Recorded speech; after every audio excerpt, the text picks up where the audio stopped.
Sometimes I've acted a little crazy, but I'm not. Just a little shy. I want my privacy.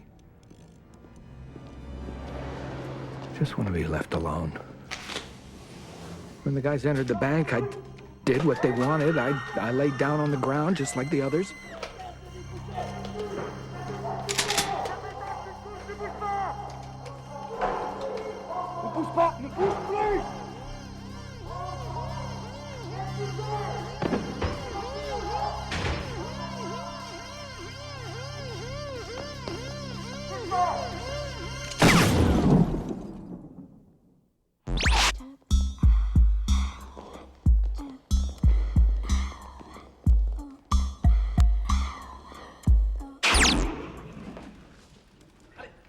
When the robbers were gone, all the other people began to rise.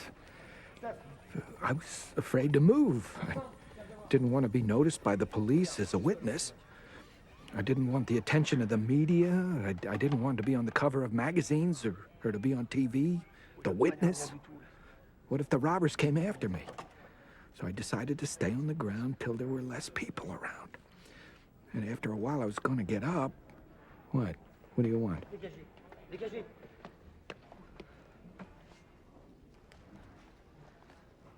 If the doctor found out I was in perfect condition, all these people would just call me a coward.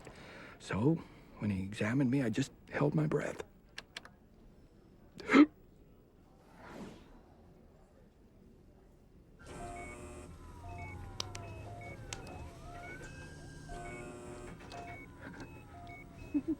The guys in the ambulance seemed nice enough. I was on the verge of telling them that I was really all right. But perhaps it wasn't the best moment after all.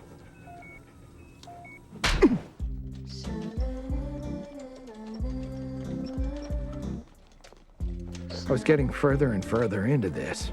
It was getting harder and harder to hold my breath. People were looking at me all the time. At first, they thought it was a new virus caused by raw hamburger. But then, they decided it was something even more interesting. A coma with no symptoms.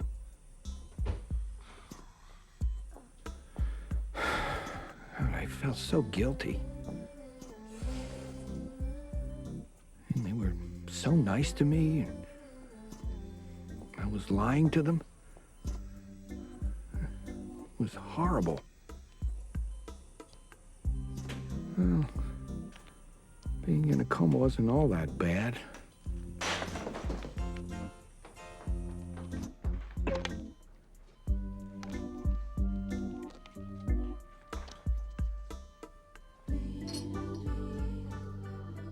I had to think, how was I going to get out of this situation? I could act like I suddenly regained consciousness, but well, they'd already talked about me to the newspapers. I mean, the witness with the coma with no symptoms. Doctors all over the world wanted to examine me. The president asked America to pray for me in his State of the Union address. Girl Scouts collected money for my medical bills, and there was a moment of silence for me at the Super Bowl. The whole world was watching me now. After the 13th month, my doctor brought up the idea of euthanasia.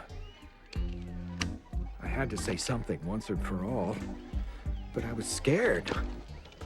On the one hand, I could die, but on the other hand, I would have to justify being in a coma for more than a year. It was a very delicate situation because of Christine. Christine's my wife. I haven't mentioned her yet because, well, it's personal. Anyway, that's her. And now she would have to decide whether to give permission for my death. My best friend Roger wanted to advise Christine about what to do.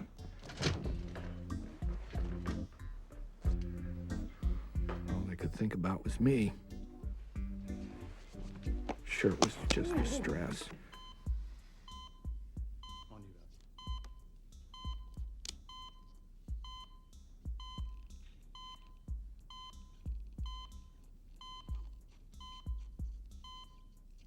thought it was all over. But for some reason, the euthanasia didn't work.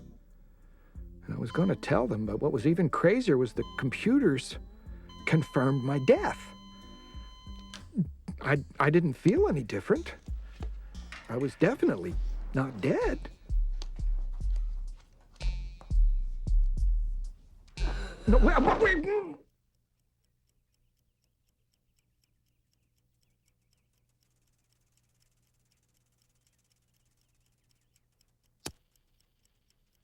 What am I going to do now? I mean, I can't yell. Suppose someone hears. How do I explain? The funeral was so expensive and all those crying Girl Scouts. No, well, in a few days I'll make a decision. Oh, it's Christine. She's come to pray on my grave. I knew she and Roger wouldn't last. He's a pig. God bless that woman. Christine! Christine! I'm here! Shut! How do I get into these situations? Hey, leave me, get out of here. Leave me alone. Get.